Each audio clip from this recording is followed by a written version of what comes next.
Pemirsa, hari ketiga pasca penembakan massal di sebuah sekolah dasar di Texas, otoritas negara bagian tersebut mengoreksi keterangan mereka sebelumnya tentang kronologi penembakan di tengah protes sejumlah orang tua siswa yang menilai tanggapan aparat keamanan atas peristiwa itu lamban.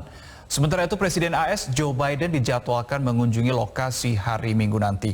Untuk mengetahui bagaimana perkembangan terbaru dari lokasi, kita sudah terhubung dengan jurnalis VOA Rifan Dwiastono di kota Uvalde, Texas, Amerika Serikat. Rifan, ya seperti apa kronologi terbaru yang kini diungkap otoritas Texas mengenai penembakan massal itu?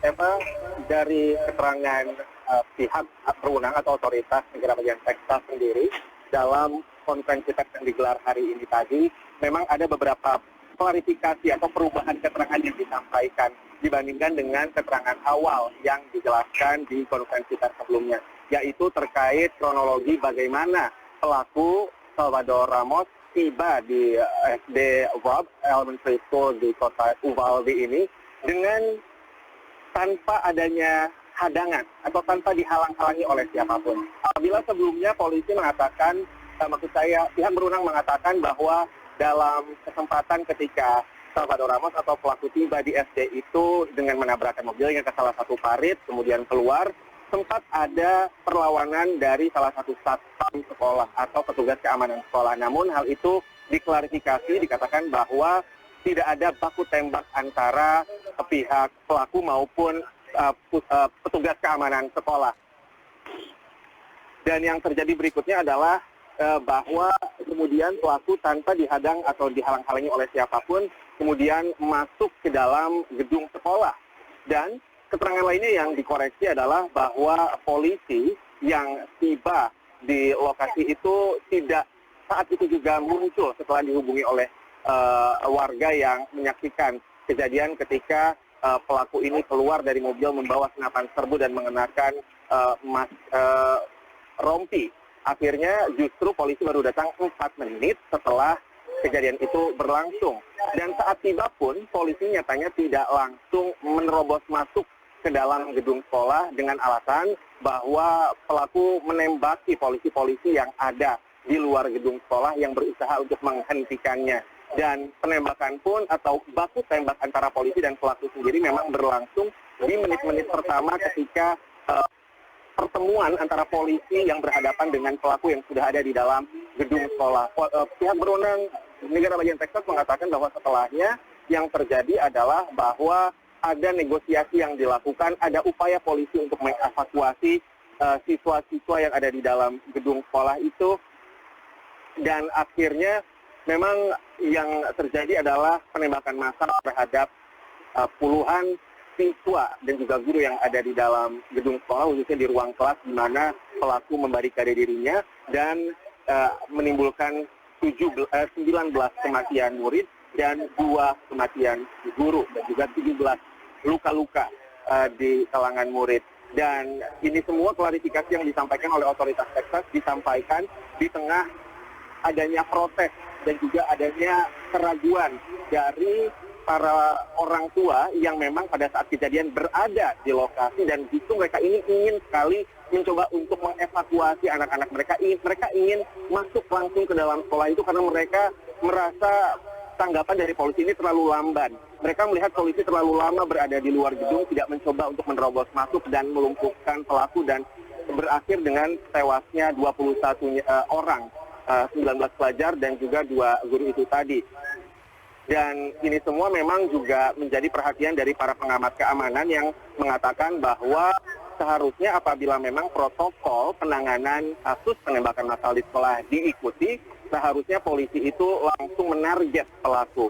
Dalam hal ini harapan para orang tua tentunya polisi ini langsung masuk ke dalam gedung sekolah untuk segera melumpuhkan pelaku. Namun yang terjadi adalah setelah 1 jam terjadinya konfrontasi antara polisi dan pihak berwenang secara umum dan juga pihak pelaku, akhirnya baru sejam kemudian setelah pihak tim taktis dari petugas perbatasan Amerika Serikat tiba, pelaku berhasil dilumpuhkan dan bahkan ditembak mati.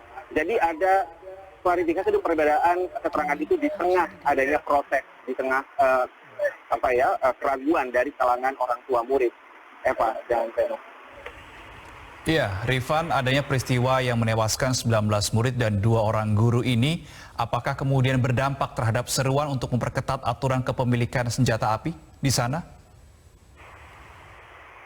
Sejauh ini seruan untuk memperketat peraturan untuk kepemilikan senjata api itu muncul dari kubu Demokrat sebetulnya.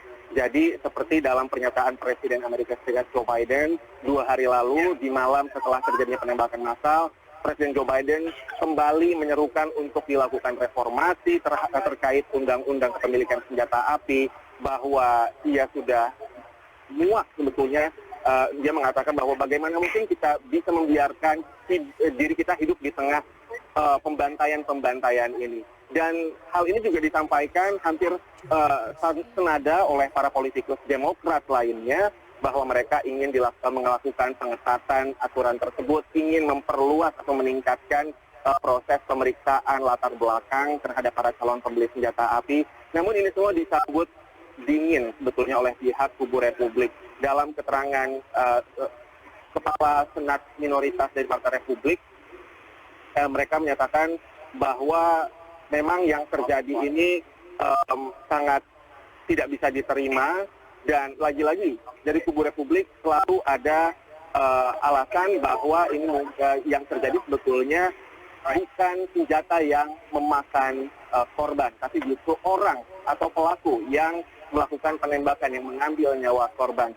Jadi memang hal ini terus menjadi perdebatan, dan pihak Demokrat sendiri merasa sebetulnya cukup pesimis bahwa kedepannya meskipun akan ada negosiasi, kompromi, kerjasama, diskusi mengenai legislasi ini, tidak akan terjadi perubahan yang cukup signifikan. Dan bahkan justru di hari ini sendiri, di hari Kamis, senator dari Partai Republik memblokir satu peraturan yang memang seharusnya ini bisa menjadi langkah yang tepat untuk menanggapi beberapa kasus penembakan massal yang terjadi beberapa minggu terakhir ini, termasuk yang terjadi minggu lalu di Buffalo, New York, yaitu RUU untuk memfokuskan upaya pemerintah federal Amerika Serikat memerangi terorisme. Dan itu diblokir oleh para senator Republik. Kita akan pantau terus apakah nantinya akan ada satu kata sepakat untuk melakukan reformasi, meskipun mungkin prosesnya tidak sesignifikan atau tidak seprogresif yang diharapkan oleh kubu Demokrat.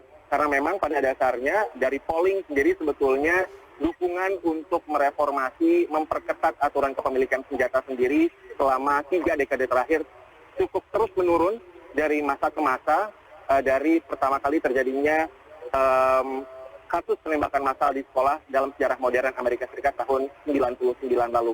Reno dan Eva. Iya, Rifan, kalau peraturan masih tarik ulur ya saat ini di sana, tetapi langkah konkret, langkah antisipasi apa yang dilakukan saat ini untuk mengantisipasi hal tersebut karena kasus penembakan massal terus berulang di sana? Sejauh ini ada satu gagasan rancangan undang-undang yang ingin diusulkan atau diajukan oleh kubu Republik, yaitu sebuah RUU untuk mengatur database atau basis data yang merangkum bagaimana sekolah-sekolah di Amerika Serikat ini menerapkan sistem keamanan di institusi mereka. Ini masih dalam tahap rencana. Kita akan lihat apakah hal ini akan dilakukan. Sebelum-sebelumnya langkah pencegahan itu memang sempat diupayakan, terutama setelah terjadinya kasus penembakan massal di sekolah yang terparah di Amerika Serikat 10 tahun yang lalu di Sandy Hook. Di sana sempat diusulkan, diloloskan juga rancangan undang-undang untuk melakukan peningkatan upaya pemeriksaan latar belakang calon pembeli senjata api. Namun akhirnya ketika DPR meloloskannya di tingkat Senat, RUU itu kandas, macet di tengah jalan dan sampai sekarang belum disahkan lagi.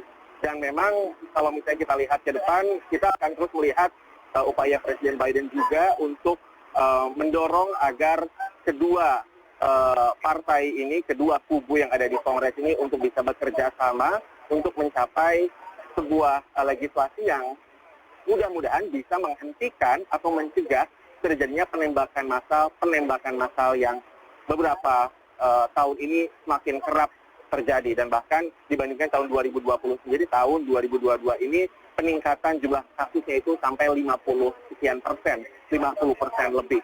Dan nanti kita akan terus sampaikan seperti apa perkembangannya. Rencananya nanti Presiden Amerika Serikat Joe Biden dan Ibu Negara Joe Biden akan mengunjungi kota Uvalde, Texas, di mana saat ini saya berada, untuk memberikan ucapan bela sungkawa, untuk bertemu dengan keluarga korban, keluarga dari ke-21 korban jiwa dalam kasus penembakan massal ini. Dan hingga saat ini masyarakat di kota Uvalde yang memang berpenduduk hanya 16.000 jiwa ini, mereka mengaku bahwa kita saling kenal di kota ini. Mereka semua bersolidaritas seperti yang ada di belakang saya. Ini adalah salah satu tempat untuk mereka bisa mengungkapkan duka cita, berbela-sungkawa, menaruh rangkaian bunga dan balon-balon di semacam tugu sementara berupa salib-salib yang ada bertuliskan nama-nama korban dalam penembakan massal kemarin. Kami akan terus mengupdate kasus penembakan massal di Uvalde ini untuk teman-teman Indonesia.